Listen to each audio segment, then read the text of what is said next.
Welcome. Welcome, particularly if you're joining us. This is Night and Free Church on YouTube, and it might all seem a little bit strange, certainly if you're used to some of our guest services. This is just a little bit different, but we're thrilled to be able to do this, thrilled to have Michael with us. And hang on, Michael, wait a minute. And it's very good to have Michael with us. Michael, tell us first of all where you are and where you're coming from. Great. Well, I'm currently at home, as you can imagine. Home is now in Marlow. I'm in Buckinghamshire, so I moved here from Bournemouth, where I was living before, back in November. So this is now home, and I never expected to spend quite so much time at home. Normally, my job would take me around quite a lot, but at the moment, obviously, like the rest of most of the world, we're here. Michael, let me just tell us what we're going to do tonight. So we're going to be thinking about this subject, 5 things that the coronavirus makes us think about. That's your title. That's what you're going to be speaking about for a few minutes. Then when we're done with that, you're going to take some questions, and we're going to do the questions. They're going to come to us through the comment section on our YouTube app, which will hopefully work out really well. So thank you very much for joining us. Tell us, Michael, normally I ask you something like, where have you been in the world? And you tell us all the various places that you've been. You're not currently, you're stuck in Marlow, but you are still kind of finding ways to travel around the world. Tell us what that looks like. Yeah, for those who don't know about who I am or what I do, most of my job normally takes me to universities, both here in the UK, but also in other parts of Europe as well. Speaking at events, looking at how the Christian faith engages with different areas of life and addresses some of the big questions of life. Obviously, I've not been doing that physically. I should have been in Belarus a week ago. I should have been in the Netherlands in a couple of weeks' time doing weeks like that. But actually, like with us tonight, through the wonders of technology, I'm able to now speak at such events, but remotely through things like Zoom and YouTube. So just a few days ago, I was in the Netherlands, obviously via Zoom. And this week, I'll be in Norway on Wednesday night and Ireland on Thursday night, speaking again at events organised by student groups there that are inviting their friends to come and engage. So it's a bit different. There's advantages. The travel's a lot cheaper, and when the event finishes, I'm already at home. So that's nice. But yes, it's a very different time to normal. Great. Well, look, Michael, what I'm going to do is just click out of here, and I'm going to give you the floor, as it were, and you're going to speak to us, and then I'll come back at the end, and we'll take a few questions. So, thank you. Great. Well, thanks, Andy, and it's great to have you with us tonight. If you're logging on to watch, especially if you don't normally attend Night in Church, maybe you've been sent a link by a friend or a neighbour to be involved in tonight's events. We're really glad that you can join us. We really hope that it will be helpful and thought-provoking and encouraging as well this evening. And as Andy said, please do feel free to interact and engage in what's being said tonight. We'd love to know what you think. We'd particularly love to hear your questions. So if you get onto the comments section, please do just leave your questions as we go through.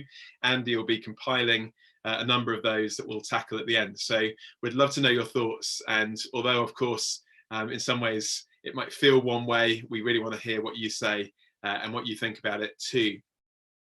But it is hard to underestimate, isn't it, just how much the world has changed in the last 2 or 3 weeks. I mean, who would have thought a few weeks ago how excited we might be to find toilet paper in the supermarket? And yet that's exactly how I felt the other day when I finally managed to restock our dwindling supplies. But on a more serious level, all of our lives have been changed, haven't they, in the last few weeks? And think about how it's affected different people in different ways. Some friends of mine who are meant to be getting married just in a few weeks' time have had to cancel their wedding like so many others this year. Other friends have tragically lost their daughter to cancer just over a week ago. And unfortunately, The funeral is going to have to be a very small affair, just the immediate family, and others not able to join physically with them or to be with them in their time of grief. We've got other friends who've been made redundant, who've lost jobs, who are wondering how they're going to be able to pay the rent or the mortgage. And a number of other friends who've got family members who are critically ill with the coronavirus itself. And I guess all of us have stories, don't we, of how this is affecting us uniquely, maybe, and in different ways, but it's all affecting all of us. And one of the things that the current situation brings upon us is the opportunity to think. The Queen, just a few moments ago, if you were watching, said that we have the opportunity to slow down, to reflect. And I think actually the coronavirus makes us think about certain different aspects of life. And tonight, I'd just like us to think about 5 things that coronavirus forces us to think about. The first is this: I think coronavirus forces us to think about our world and what our world is like. Just a couple of days ago, I was having a cycle ride. It was a beautiful day, a bit like today. And I was cycling through the Chiltern Hills just next to where I live. And the sun was out, the smell of blossom was in the air, the daffodils were still in bloom. It was just glorious. It felt like the world was what it was meant to be like, just wonderful. But as I cycled back down the hill and back through the town centre, and through a street that was pretty much deserted, all the shops other than the supermarket closed, of course, I was reminded of the current reality in which we live. We live in a strange world, don't we? I don't know what you think of when I say the word nature. I think often when we hear the word nature, we normally think about maybe sunsets or beauty, beautiful rivers, mountains. We think about lovely things when we think about nature, and there are many lovely things in nature. But do we also think about earthquakes and tsunamis, cancers, diseases, viruses, the coronavirus? Because in a sense, you could say those are all still part of nature. And yet so different, aren't they, to the other parts of nature that we so love and enjoy? So how do we explain this world in which we live, this world that does have so much beauty and goodness, and yet this world that seems to be so broken, a world that is full of delights, and a world that's also full of death? Well, some people would say, well, it's just the way the world is. We shouldn't expect it to be any different. We are ultimately just the product of a process where the strong have survived and the weak have died out. And what we're seeing in the coronavirus is just a kind of speeding up of that process. The strong will survive and the weak won't. Is that all we can say about our world? Well, thankfully, what I'd say is that actually, although some people may say that philosophically, most of us don't think that in reality, do we? Because actually, instinctively, we feel that actually people do matter, and that it shouldn't just be the strong who survive. And so we've seen people in our communities seeking to help the vulnerable, the weak, the elderly, because we instinctively feel that actually they are valuable too, they are important. And when we see the brokenness and the fragility of our lives, we have a sense that things shouldn't be this way. But the problem with the story of evolution alone is that can never explain why we feel that way, why we sense this world is broken, why we sense that all lives matter. Where does that come from? Well, one of the things I find attractive about the Christian faith is that Christianity, whilst it raises many questions that we don't always have answers to, does help us at very least to make sense of some of the big things that we find in our world. It accounts for the way the world is in a way that I find most satisfactory. How does the Christian faith, how does the story of the Bible make sense of our world? Well, let me suggest in 3 ways. Firstly, the Bible, the Christian faith, makes sense of the goodness of our world. It accounts for it. Because the Bible, right at the beginning of its storyline, says that this world isn't an accident, isn't a mistake, isn't just here by chance, but is the deliberate and good creation of a good God. In fact, the Bible story says on numerous occasions that it was good, it was good, it was very good. And on a day like today, when the sun is shining and the spring has sprung, we can see something of that goodness, can't we? Something of that beauty, and it still is there. I'd also want to say that the Bible, the Christian faith, makes sense of our sense of human value and dignity. You see, the Christian story says that God created human beings in his image. That doesn't mean that we physically look like God, but it means that we reflect something of God's characteristics in the way that we relate to each other, in the way that we can even relate to God himself, in the responsibilities that we have in this world in which we live. And that is why the Bible says all of us have value. It's not because of how old we are. Isn't because of how much we can contribute to society. We're not just human doings. We are human beings. We were created with value and dignity because we're created in the image of God. And by the way, that means that everybody is important, as we think about at the moment. The weak are also important. The vulnerable, the elderly, they're all important. They're all valuable to God. And the fact that we live in a society that says that that is the case shows that we have been so shaped and influenced by 2,000 years of Christian history. That valuing of the weak and the fragile has not always been there. It is part of the revolution that Christianity brought about. But thirdly, I'd also want to say that the Bible makes sense of our sense of brokenness that we see around us in the world. You see, the Bible story doesn't just say that God made a world that was good, but it also says that God made a world that was good, and that good world has been broken. It's gone wrong. It's not the way it should be. Now, there are some people who like to, in moments like this, moments of global crisis, immediately say this is a divine act of judgment upon some nation-specific sin or something like that. And we need to be really careful when people start saying that. It's not that such things are without precedence. The story of Exodus in the Bible, for instance, tells us that God did intervene and judge a nation in very catastrophic ways. But equally, we shouldn't assume that is always the case. In fact, Jesus' teaching himself alludes to the fact that such catastrophes are not always the direct consequence of any particular person's sin. But the Bible does say that, in a sense, the brokenness of our world is, in a general sense, a consequence of the fact that we live in a world that's gone wrong. We live in a world that's turned its back collectively on the God who made it. And we've all gone in different ways our own way. And the Bible says the result of that turning away from the God who made us, it isn't just affecting us in terms of our relationships individually, but it's affected everything. It's affected the very created order, the entire cosmos. Nothing is the way it quite should be because of what has happened to our world. We can say the world is not the way it once was because something has gone wrong. Now, there are all sorts of questions we might have in relation to that. We might say, well, what was the world like in the first place? And in what way has sin affected our world? And we don't have specific answers to all of those questions. But we can say that the Bible holds together this sense of the world being good because it's made by God, but also broken because something has gone wrong. And I think what we're seeing at the moment around us and in our own nation is just a reminder of the brokenness that we see actually all the time in our world. Maybe, I think for us, one of the big things in the West is that we are in a very, very immediate way reminded of the brokenness.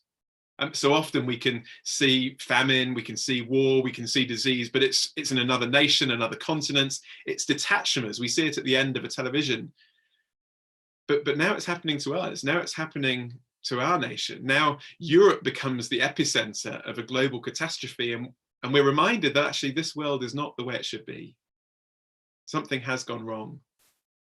C.S. Lewis, the Oxford professor and the writer of, amongst other things, the Narnia stories, put it this way. He said, God whispers to us in our pleasures.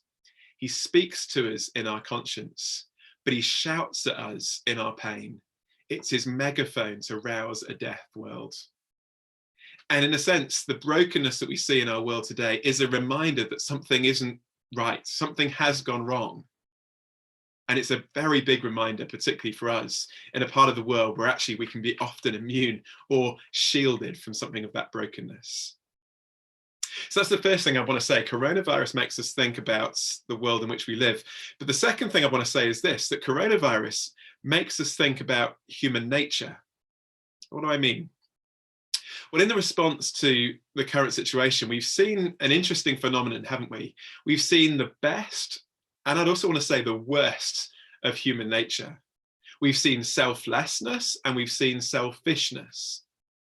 And think about some of the selfless acts that we've seen. The Queen spoke about them just a few moments ago. We've seen communities coming together. We've seen people in the National Health Service and other key services working tirelessly to provide care and help to others at the risk of their own health and their own lives. We've seen communities come together to make sure that the isolated and the elderly are fed.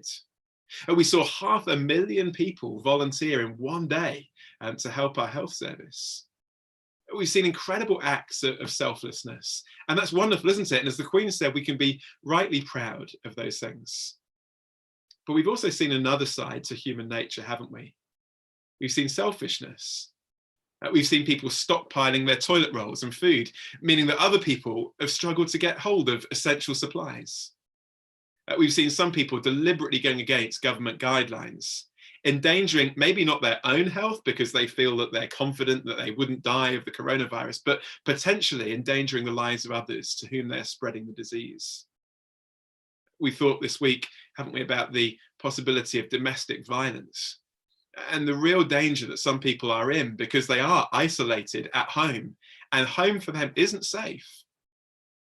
We've seen a different side to human nature. Someone commented just a couple of weeks ago to me that we might be seeing a baby boom at the end of the year. And that may be the case, but we may also be seeing a boom in divorce as well. Because what we realize is that actually it's really hard.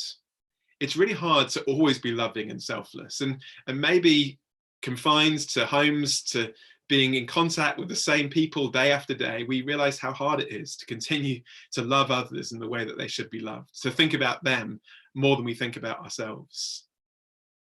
So how do we account for these two aspects of human nature, the selfishness and the selflessness, the good and the bad?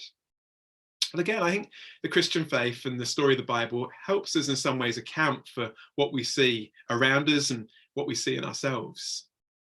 See, the Bible says that we're made in the image of God, as we thought about a moment ago, which means that we have value. And it means that we are capable of great acts of goodness and compassion and kindness. And all of us are, whether we're Christian or not, because we're all created in the image of this God of love and compassion. But in a sense, all of us, implicitly or explicitly, have also turned away from that God. And so whilst we are capable of goodness and acts of compassion, we're also capable of hurting people, sometimes the people closest to us. One philosopher talking about the human race said, we are like glorious ruins. Yes, there are remnants and evidence of beauty and goodness in the human race, but also there's something that's desperately gone wrong. There's a song by the band Coldplay. It's one of their earlier songs. It's called Clocks. And in it, they ask this interesting question. They say, am I part of the cure or part of the disease? Speaking metaphorically, of course, about human nature. But what are they saying? They're saying we want to be part of the answer to our world's problems. And we've seen people responding so positively in that way. But in a sense, we're also part of the problem, aren't we? We can cause real hurt and pain to other people and the people around us. How do we respond to that? What are we to do with that? Well, the wonderful thing about the Christian faith is this. The Christian faith isn't just a set of moral guidelines telling us how we should live. Because at the end of the day, even we don't live up to our own guidelines, let alone God's. What the Christian faith does is it offers us more than that. Jesus once said something that is profound. He said, if you sin, you are a slave to sin. He says, in many ways, what we are is held captive by this destructive side of our human nature. But then he said, if I set you free, you will be free indeed. See, what Jesus came to do is to set us free from that destructive side of our human natures, that selfish, self-centered side. And he does two things. Firstly, he offers us forgiveness for the many times that we failed, and maybe we're conscious of how we've done that even this week. And that forgiveness was really costly for Jesus to offer. It's been amazing, hasn't it, over the last few weeks to see the outpouring of gratitude to those workers in our National Health Service. And rightly so. Here are people who are risking their lives and their health and working long, long hours to help those in desperate need. And yet, as I thought about it this week, at the heart of the Christian faith stands a God who didn't just risk his life for others, but actually, incredibly, he gave his life for others. The heart of the Christian faith is a story of God becoming vulnerable and becoming weak and taking upon himself our sin and our wrong, and ultimately dying on a cross in agony and isolation and separation so that we can be forgiven, so that we can be restored to this God who made us. And the Christian faith doesn't just offer forgiveness, but it also offers this power to change, to be transformed from the inside out by a God who comes to dwell and live inside us. It's a process, and it doesn't happen overnight. It's not that we become perfect or sinless, but it does mean that if someone's encountered the love and the forgiveness of Jesus, that Jesus is starting to change them to become more the kind of people that all of us want to be in our best moments, and the kind of people that God made us to be. So that's the second thing. Coronavirus makes us think about human nature. Maybe we can be more personal and say it makes us think about our own nature and our need for forgiveness and our need to be changed from the inside. But the third thing I want to say is this: coronavirus also makes us think about the foundation of our lives. I guess for all of us, our lives have been affected by this one way or other. And for many people, their lives have been shaken by what has happened. Careers have been ended, jobs have come to an end too. And we've seen stock markets crash, savings go down the pan. We've seen people cut off physically from those that they love. It's in many ways stripping away many of the things that we would build our life on. And it's at times like this, I guess, that we ask the kind of question, what is my life built on? What is the foundation of my life? And here's the problem. What we've seen is that many of those foundations that we build our lives on are ultimately quite fragile, aren't they? A few weeks ago, they might have seemed very secure.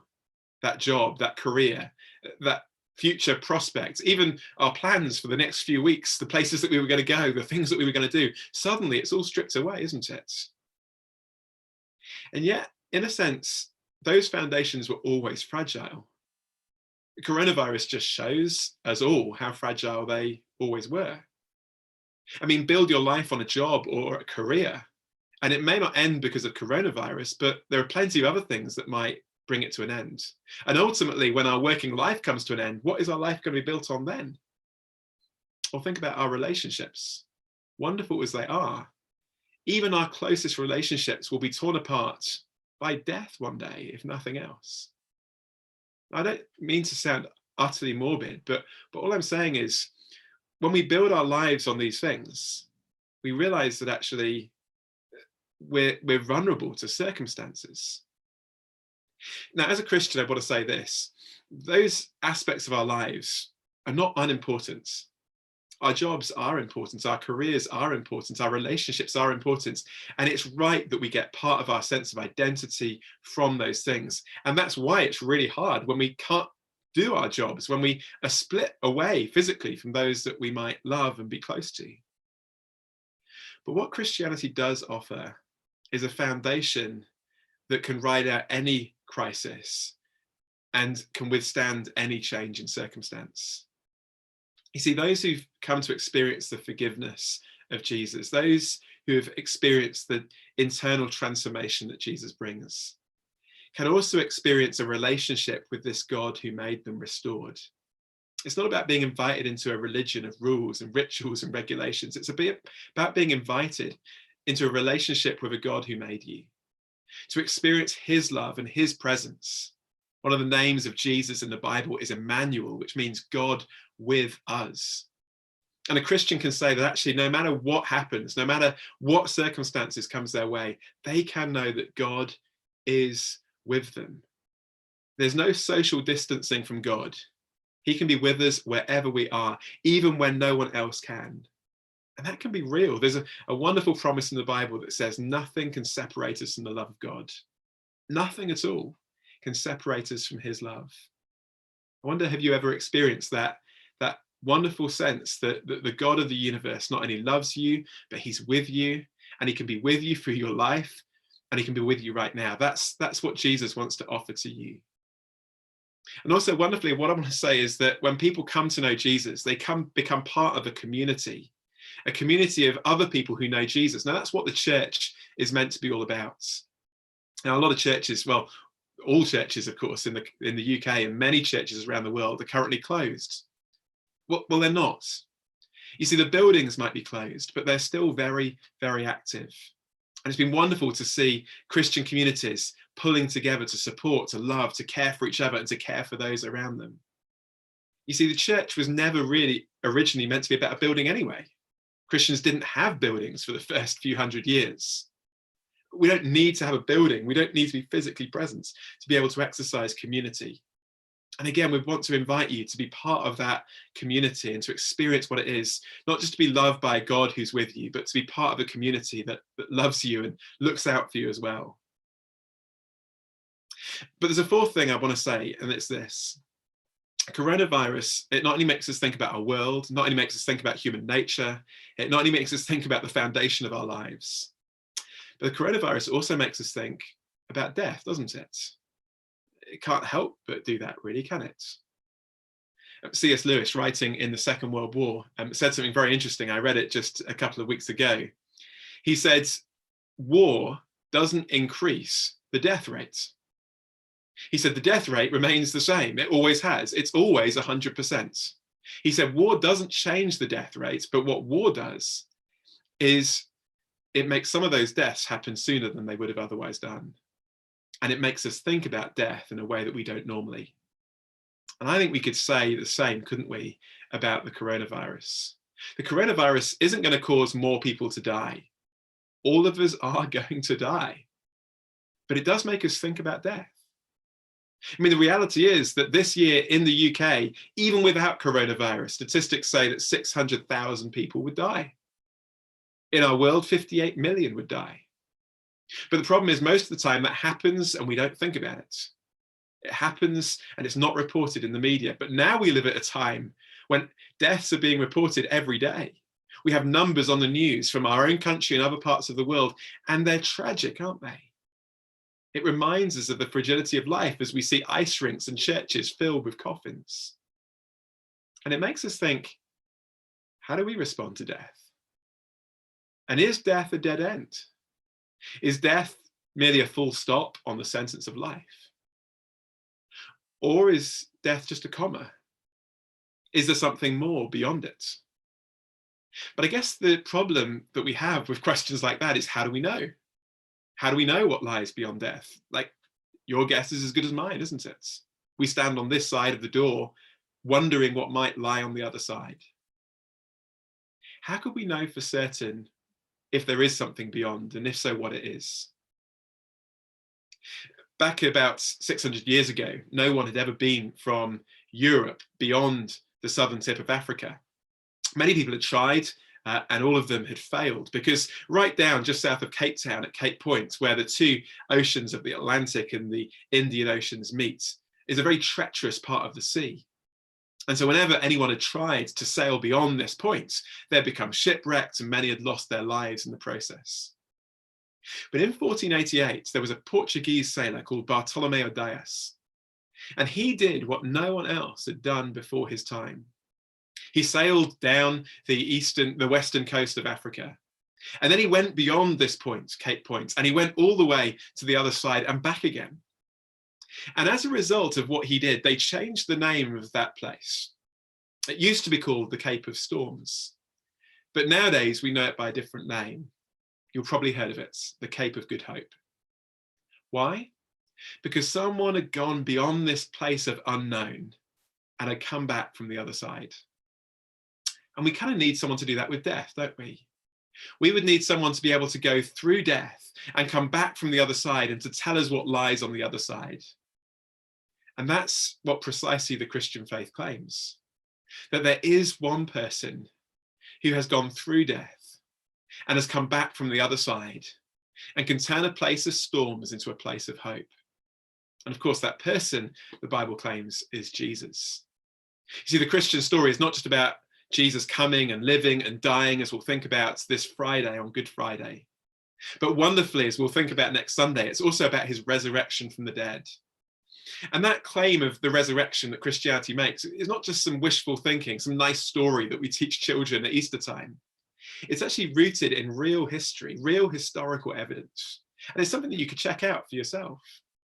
The early Christians didn't believe in the resurrection because somehow they thought that kind of stuff just happened all the time.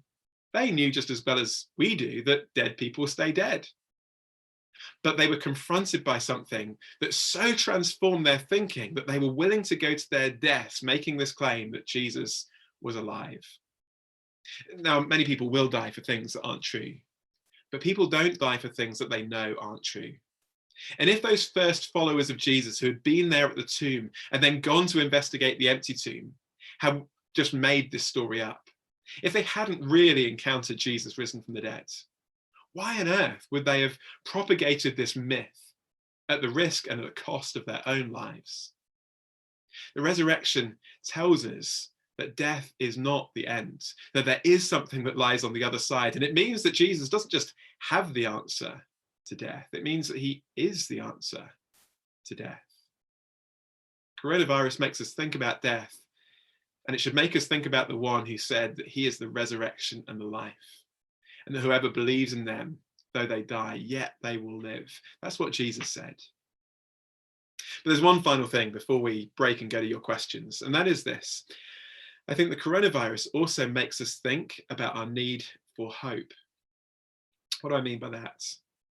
Well, I don't know about you, but I've found myself over the last few weeks becoming almost addicted to news feeds. It's 24-hour news on the television, isn't it? It's news updates on our phone. And it's so tempting at times like this just to keep scrolling through the live news feeds on whatever provider you choose to go to. Now, why is it that we do that? Like, do we really need to know every time someone has died? Do we really need to know every celebrity that has contracted coronavirus? We don't, do we? It's important, of course, to know the latest developments, but why do we seem almost addicted to looking at the latest updates? Is it because deep down all of us are looking for hope? We're desperately hoping that there's going to be some good news around the corner. We're desperately hoping for an end in sight to the current crisis. We long for things to change, and yet day after day we get disappointed, don't we? Because it's more people dying and it's a continuation of the lockdown and it's bleak. Is there any hope? Well, what kind of hope does Christianity offer in such a situation? Well, let me firstly tell you what it doesn't do. The Christian faith doesn't firstly offer immunity to coronavirus, despite what some televangelists might be saying. It doesn't. Christians will get coronavirus like others.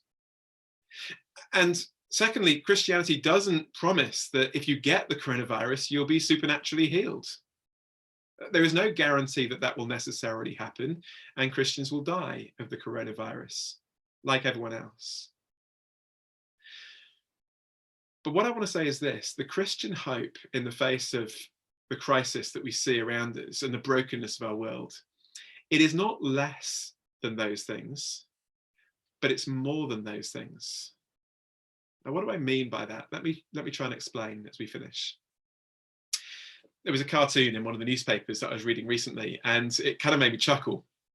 It was a picture of God looking at planet Earth, and an angel was standing at God's side, and the angel was saying to God, "Why don't you just turn the whole thing off and start again?" Now, maybe that makes us chuckle, and it does, doesn't it? But at the same time, actually, the Christian faith says, in a sense, God is going to restart our world one day. There is going to be a day when he is going to reset things. You see, the Bible says the world we live in is not the way it once was. Something has gone wrong to our world, to us as people. But the Christian faith also says that the world we live in is not the way it one day will be. It also talks about a day when God is going to put this world right, when diseases and death and decay and darkness are going to be done away with. It talks about a wonderful hope of resurrection, that one day this world will be restored. And if we have come to know and trust Jesus, we ourselves will be restored and transformed to a world where there will be no more death, no more coronavirus, no more sickness. Tolkien, in his books, The Lord of the Rings, put it this way: I think it was Frodo who asked the question of Gandalf. He said, is everything sad going to come untrue? And actually, the reality is that one day, according to the Bible, that is going to take place, that everything sad will come untrue. This broken world will be changed. And that means that the Christian hope in the face of a broken world is not less, but more. It doesn't guarantee immunity now. It doesn't guarantee healing now, but it does guarantee and promise a world restored and the possibility of being part of that. And it offers that not as wish fulfillment, as a pipe dream, as an illusion, but it bases that hope on the resurrection of Jesus, that historical event that we can investigate for ourselves. Now, what difference does that hope make? Can I just finish with a couple of illustrations? One from nearly 2,000 years ago, one from just this last week. In the early years of the Christian church, in the first few centuries, there were in the Roman Empire and the surrounding parts of the world some great plagues that swept through the cities of those empires. Those plagues were catastrophic in their results. We read from historical sources that often a third of the inhabitants of some of those cities would be killed by the plague. And yet a social historian called Rodney Stark has pointed out something fascinating about the history of the Christian church in the midst of those historic plagues. You see, at times when the population of those cities and empires was declining rapidly, the Christian faith and the numbers of people involved in church was actually going up. Now, why was that the case? What Rodney Stark says is this. He says two things happened. Firstly, Christians often stayed at the risk of their lives to help those who were suffering and dying. They helped their own, the other Christians, but they also helped other people who weren't. Now, often the instinct reaction at such times of plague was to flee, to look after one's own safety. And it meant that people who were sick and suffering were often isolated and left alone. And often because of that, they were even more likely to die than otherwise. But because of the acts of love and compassion that the early Christians showed, those that were cared for by Christians were more likely to survive. So Christians survived on average more than people who weren't, because they were cared for. But not only that, people who weren't Christians saw this sacrificial act of love that the Christians were showing. And many of them responded to that by becoming Christians themselves. Now, Rodney Stark is writing this not particularly as a Christian, he's just writing it as a social historian, pointing out historical facts. But he does raise an interesting question. He says, why is it that Christians were willing to do what other people weren't? Why is it that Christians stayed, risking, sometimes giving their lives to care for the sick and those who were vulnerable? He says, was it because they were just somehow more brave, more virtuous than others? And he actually says, no, it's not that. He says, why did Christians help? He says they, like everyone, were being consistent with what they believed. He said most people at the time didn't believe that there was anything beyond death, at least nothing real or tangible. And so if you lived at a time when you felt that death was the end of everything, then the worst thing that could ever happen to you would be death. And so you would do anything to preserve your life in the face of possible death. But he says Christians didn't believe that death was the end. In fact, they believed that the dimension of life beyond death was more real than the dimension of life that they were experiencing now. And if you believe that, then death is not the worst thing that can happen to you. Because they had hope, he says, in what lay beyond death, they were willing to act and live in a different way. Their belief in the resurrection transformed the way they lived. It transformed the way they looked at the world.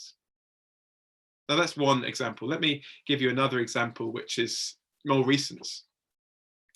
Just over a week ago, I heard the tragic news that the daughter of good friends of mine has died. She'd had cancer for about 2 years before that. And for the last year or so, had known that it was terminal, had known that she was dying. She, in the end, lived far longer than anyone expected. But tragically, just a couple of weeks ago, she finally died. But I was reminded of some words of that amazing girl, that lady. She was in her early 20s. When she heard the news that she wasn't going to be able to survive, when she heard the news that the cancer was terminal, she wrote on Facebook and on Instagram an update for friends and family to read. And I just want to read you a few of the words that she wrote back then and that she held to throughout that period of suffering. She said this: "This isn't the news I thought I'd be sharing 3 weeks after thinking my scans were clear. But the reality of life means, unfortunately, it is. It's been a really, really tough weekend breaking the news to people that I love the most in the world. But in the midst of bad news, I've also laughed and danced more than I've done in months. My wise daddy said to me in the moments after we got the news, it was never meant to be about this life anyway. This is just a blip on the road to eternity, and we're all just passing through. I'm confident that heaven will be infinitely better, and I'm excited to see Jesus face to face." She left at the end of the message a hashtag choose joy. And for the last year, actually, she has been Instagramming her story. And at the end of every post, that hashtag was there, choose joy. Why choose joy? Because she was having a great time? Well, no, actually, most of the time, particularly at the end, she was in a lot of pain. But she had the joy of the certain knowledge that she knew where she was going. And that meant that she could look death square in the face with confidence and with hope. And that's what her family are able to do in the midst of their grief and their pain. They're also able to know hope and joy, because they know the one who's conquered death, and they know the one that can give them that deep assurance. And I guess my question is, do you know that hope? Do you know that certainty? Not only a God who can be with you through the circumstances of life, but also a God who promises to be with you through death whenever that happens, and to know that the best is yet to come. Do you know that? Look, I've shared a lot, and we'll go to questions in a minute, but I just kind of want to ask as we come to a close, I wonder what you think about this. We've thought about how coronavirus makes us think, but I wonder what you think about what I've shared. I guess you might be watching this and you're saying, well, actually, I don't think this is true. I don't think this is real. Maybe this is just a pipe dream. This is just an illusion. And if you're thinking that, firstly, can I just say thank you for watching? Thank you for staying tuned this far. You could have easily just dismissed this and turned it off. So I really appreciate the fact that you've at least given us a hearing tonight. But I guess I'd also want to just throw back 3 questions of my own, if that's okay. And that is to say, firstly, if you're going to reject the Christian story, the Bible's story about our world, and the story of Jesus and what he offers, firstly, I guess I want to ask, how do you account for the way our world is? Its brokenness and its beauty, of human nature, our goodness and yet our fragility and our brokenness, our sense of human value, a sense of instinctive dignity that all humans have. Where do we find that? How do we account for that? Secondly, where are you going to find hope? We all need it, don't we? But where are you going to find it? What are you going to base your life on that's going to be strong enough to be able to withstand any crisis? And thirdly, what do you make of Jesus? I don't know whether you've really taken time to seriously look into the life of Jesus for yourself, but if you've not, I'd really encourage you, why not take one of the biographies of Jesus and just read it through from cover to cover? It would only take you a couple of hours. And some of us, I know not all, but some of us have more time on our hands and the ability to read. So why not take a bit of that time to read through one of those stories and say, if this was true, if this really happened, what difference would it make? Maybe you're watching this and you're thinking, well, I'm interested, but I kind of want to find out more. There's a lot of concepts that I've shared tonight, and I'm not expecting them all to be familiar to everyone. So why not take some time to look into this more? At the end, Andy's going to explain about how you could get a pack sent through. The church at Knighton would love to send you some information, a book, a copy of one of those Gospels, and he'll tell you how you can just leave your details and that will be sent to you this week. So we'd love to help you with that. But maybe also you've been invited to watch tonight because you've got a friend who is a Christian, who goes to Knighton. Why not take time to meet up with them? Of course, not physically, but video call them this week, have a chat, ask them your questions and engage with this. It'd be a great thing, wouldn't it, to use this time to think about some of these big questions in more detail. I've only scratched the surface tonight. There's so much more that we could think about in all of these areas. But I also want to say, maybe there are people watching tonight and you're saying, actually, I think this could be true. But what if it is? If there really is the possibility of having a relationship with God restored and transformed, if we could know God with us through life, if we could know this hope, how can I know that for myself? How can I experience that? So I just want to finish by giving people in that situation an opportunity to do something about that. Really, you could talk to this God who offers all of this to us, and ask him to become real to you and in your life now. It doesn't mean, of course, that you don't have questions. I'm sure you probably still have lots of questions, and we can ask those in a minute, and we can obviously continue to think about that more. But maybe you think, actually, I think I know enough to say I'd like to know this for myself. And if that's you, then what I'd love to do is just pray now. If you don't want to do this, that's fine. Just listen, and in a moment we'll go to the questions. But actually, if you want to respond to this, maybe the words of this prayer would be helpful for you to pray, just wherever you are right now, sitting in your living room or whatever. Just turn to God and talk to him. Let me pray. Dear God, thank you that you can help me make sense of this world in which we live. Thank you that I really am valuable and precious to you. Thank you that you offer me real hope. I'm sorry, God, that I've often ignored you, and I've lived in such a way that has hurt other people and myself and you. Please forgive me, God. Come into my life. Start to change me for the better. Help me to know that you're with me right now, and give me the hope that only you can give. And I ask this in Jesus' name. Amen. Amen. Well, thanks so much. I'm going to hope that Andy reappears in a second, because he's hopefully been writing down the questions and engaging in that way. So there he is. Great. Yeah. Well, look, folks, we'd love you to write in some questions. You've been listening to Michael, and maybe you're thinking, perhaps you're sitting there thinking, I've got a real question here, but this is a dumb question. No question's dumb, honestly. Or maybe you're sitting there thinking, well, I am a follower of Jesus, but I've got some real questions that my friends are asking, and I want to know what the answer is to this. Well, again, just type that in. We'd be happy with either. Michael, while folk are thinking about that and just jotting that into the comment section there, let me just ask you perhaps a question that somebody might be thinking, which I guess is this: that, I mean, you faced all those different things, those 5 things there, which are things that we all think about, about death and about the foundation of our lives and human nature and so on. And you've given the answer that, in effect, Christianity is the one that unlocks all of these.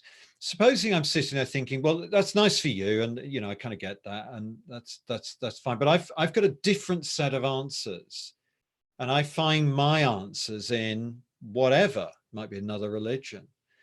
And I'm glad for you, and Jesus is obviously helping you get some answers there. But I just find truth in my religion. What would you say to that? It's a very common question. What would you say to that? Yeah, I think it's a good thing to think through, isn't it? And I guess all of us, whether we call it a belief or not, have beliefs about our world. We have a kind of functional way that we think about life, the way we think about what is important in life and so on. We might call that a religion. We may not call it anything, but we still have that. And I guess the question is, what we need to do is look at, well, I guess there's 2 ways we can do that. We can firstly say, how does that explain our experiences of life? Sometimes a philosophy or religion, it sounds kind of nice in theory, but the question is, does it work in practice? As in, does it explain life in the real world? And does it explain the kind of full range of experiences of life in the real world? So for instance, when we look at suffering and brokenness, how does our worldview explain that or account for that? Some worldviews say, well, suffering is just an illusion, because life, in a sense, is just an illusion. And our hope is to escape the illusion and to enter into kind of nirvana or nothingness.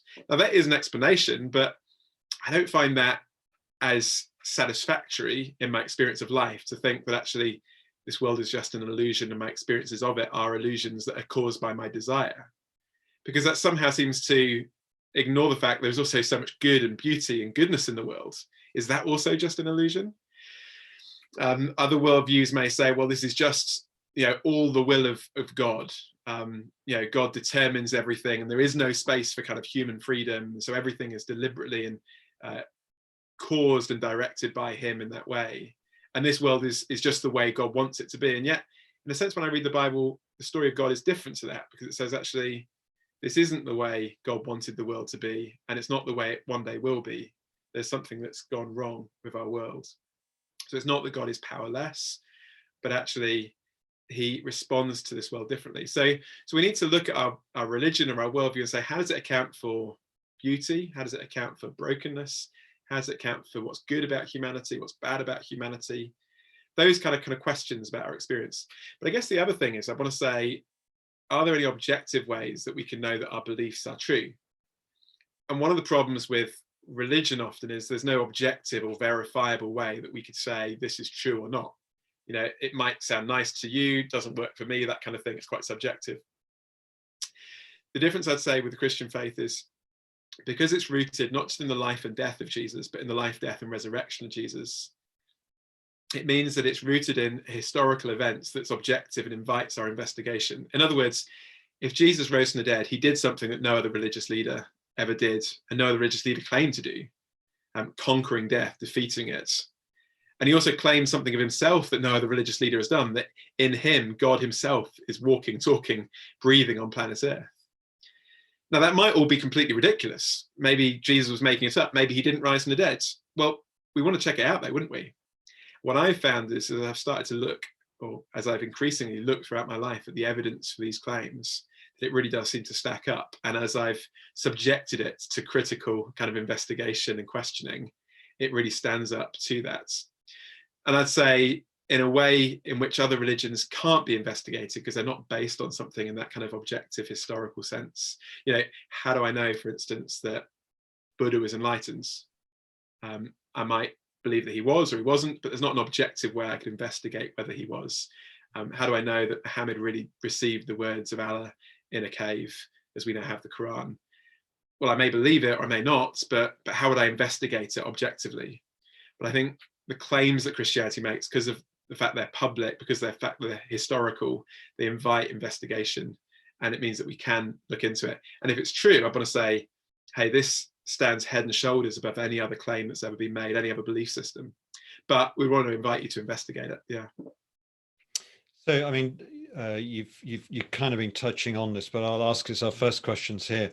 One of the books behind, I don't know how this person can read any of the books behind you. I can't see a thing. One of the books behind you, Sapiens, mentions that human nature is the ability to imagine and tell stories to one another. How do we know this isn't just a very hopeful story?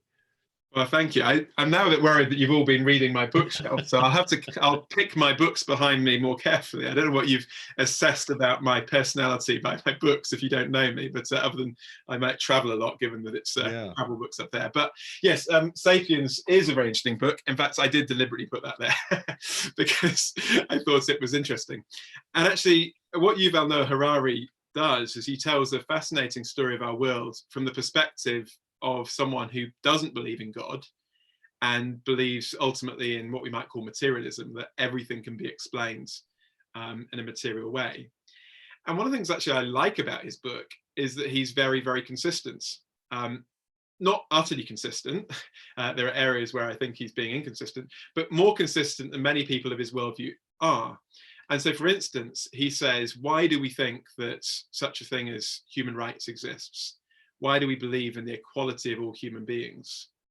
And he says the reason we believe that is because of this myth called Christianity and the way this myth called Christianity has affected our world. But he says that's all it is. It's a myth. And myths, you say, work on the fact that people believe them to a large enough percentage that they work. Now, I guess I want to say, well, he is saying that Christianity is just a myth, and he says it's a good thing that we think we have human rights. But of course, if it is just a myth and we all discover it's a myth, then of course that crumbles, doesn't it? Where do we find the foundation for those things? And so what would a world look like that consistently lived out the kind of worldview that Yuval Noah Harari has? And I have to say, it wouldn't be a world where we treat all people with equal dignity, or where we look at the weak and the vulnerable and we say that they're valuable. Now, Yuval Noah Harari at this point would probably say, no, that's ridiculous, because I believe that all people have dignity and value, etc. And I think I want to say yes, but the reason why we think that is we live in a world that's been shaped by this Christian idea of human value for 2,000 years. And another fascinating book, which I've just finished reading this week, a book called Dominion by Tom Holland, tells a different story of human history. And he says, actually, we just don't realize how much our world has been shaped by the story of Jesus, by the story of strength and weakness, a God who came in vulnerability to die. And he says that shapes the way we think about the weak, the vulnerable. Nietzsche hated it.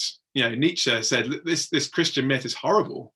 We don't want this idea that weakness is somehow virtuous, and didn't like Christianity because of that. So he recognized that actually so much of our thinking is shaped by that, even though, of course, he himself wasn't at all a Christian, he was an atheist. So I'd say, yes, a lot of our beliefs are shaped by this story, this Christian story. That's why it's important to ask ourselves, is this story true? Does it account for the way our world is? Is it a myth? Now, in many ways, I want to say we need to be careful with the word myth, because Tolkien, I mentioned earlier, says, well, myths are not necessarily false. Myths seek to account for the way the world is. But he says, actually, there is such a thing as the true myth. And he talks about Christianity being the true myth, as in it's the foundation story which best makes sense of the world, because it's the foundation story that's actually true. And therefore, it does make sense. Yeah. Let me, a couple more questions here. Let me ask the next one. Why doesn't God make everything right now to bring about the new heaven and the new earth? It's been 2,000 years and it's still going. Yeah, that's a good question. And I guess it's an obvious question to ask, isn't it? Because if the Bible says he will, I guess the question is, well, why doesn't he? And I think part of the answer to that question is that we see brokenness in our world in different ways, don't we? We see it in disease, in cancer, in the coronavirus, in an earthquake, in a tsunami. We might call these natural evils. And in a sense, we might say, well, it'd be very easy, wouldn't it, for God to change the world in such a way where these things no longer happen. But even if we took out all of that, would we be living in a perfect world? Of course we wouldn't, would we? Because we'd still have selfishness, we'd still have greed.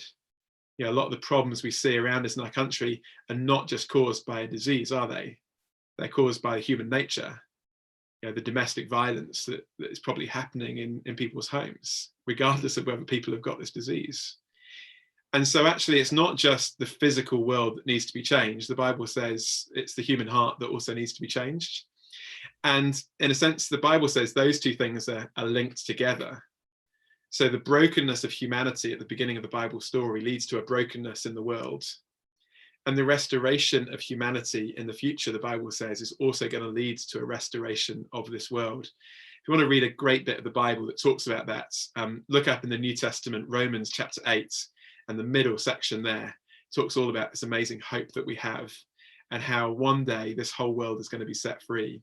So I think my short answer, in a sense, is to say before God changes the world, he wants to change the people who live in the world. And if we're part of the problem, then actually part of the answer needs to be us being changed. And God is giving us an opportunity to become not part of the problem, but part of the solution, and to be changed by that forgiveness. And then to look forward in hope for that day when it will be changed, and to live out what that should look like in our lives now. Thanks, Michael. Nice. Look, last question here, and this is from somebody who knows you, Esther. Hey, Motzi, thank you. Do you have a personal story from during this time of coronavirus that God has been working in your life? Wow. Well, it's certainly been helping me work on my marriage. I didn't expect to be spending quite so much time together, given that both of us travel. You may not know, my wife's a pilot, and I do a lot of traveling too. So we've enjoyed doing that. I think it's one of those times where I think we'll reflect in the future when things come through this time. And maybe some of the things that we're learning now are things that we won't realize that we learnt until we look back on them with hindsight. I think for me, one of the things I've been thinking is I really want to make the most of this time. Part of that, I think, is wanting to share something of the hope that we have in Jesus, and through events like this. Part of it in tangible, practical ways, trying to just reach out, not physically, of course, but to those around us. So in our block of flats, in our community, saying what can we do to help? And actually, wonderfully, I think, in a sense, I don't know if you found this, but although we're physically distanced from each other, it in a way has brought people together and has bolstered some relationships. So we have a small group in our church, and we meet each week, and we've actually been getting to know people we didn't even know before this started. So weirdly, we've kind of built relationships, or are building them, with people we don't know. And I guess the other thing is just praying that in this kind of time of quietness, when we are isolated, that we use that as a time. So I'm wanting to spend time praying, reading, and listening to God in that. But I guess in a way, I'd say, ask me that question in 6 months' time, a year's time. I guess we'll all probably reflect on this. The question is, how will we reflect on it? It's a bit like the Queen was saying, wasn't it, earlier? We're either going to look back on this with regret and think, actually, I wish I'd done something different, or with a sense of gratitude that we made the most of that time. I can't remember exactly the quotes, but there's that wonderful quote in Lord of the Rings where I think it's Gandalf says, we don't get to choose the times in which we live, but we get to choose how we're going to respond to that. And I guess that's true, isn't it? You like Lord of the Rings, don't you? I do, yes. Michael, thank you so much for being with us. We're really, really grateful. This has been good. So good. Thank you. Where are you off to next virtually? So Wednesday night, I'm off to Norway. Thursday night, I'm off to Ireland. Yeah, those are the next two for this week, and then we'll see what happens. So yeah. Well, great that you can do that. Thank you for joining us, Michael. Thank you for joining us at home. We're really, really grateful that you've tuned in. Michael was saying a little bit earlier, if you'd like a pack, and we'd love to send you a pack. It's basically just going to have one of those stories of Jesus's life. We call them the Gospels. We'd love to send you one of those. And we'd love to send you a book. Michael's written a number of books, and we'll send you one of his books as well, and just a little bit more information in it. We're happy to do that free of charge. If you want to get one, just go to knighton.org.uk. You can find it in the About section of YouTube, and just scroll down till you get to the little email icon. Click on there and ask for one. Give us your address and we'll send it over to you. If you've been kind of invited to watch this by a friend, maybe somebody down your street or whatever, then why not just phone them up later in the week, do a little video chat with them and ask them some questions about it, put them on the spot. That would be a good thing to do. We're going to do more stuff like this, I guess, so keep an eye on our YouTube channel and see what goes on. But for now, tonight, thank you very much indeed for joining us. Thank you. Thank you.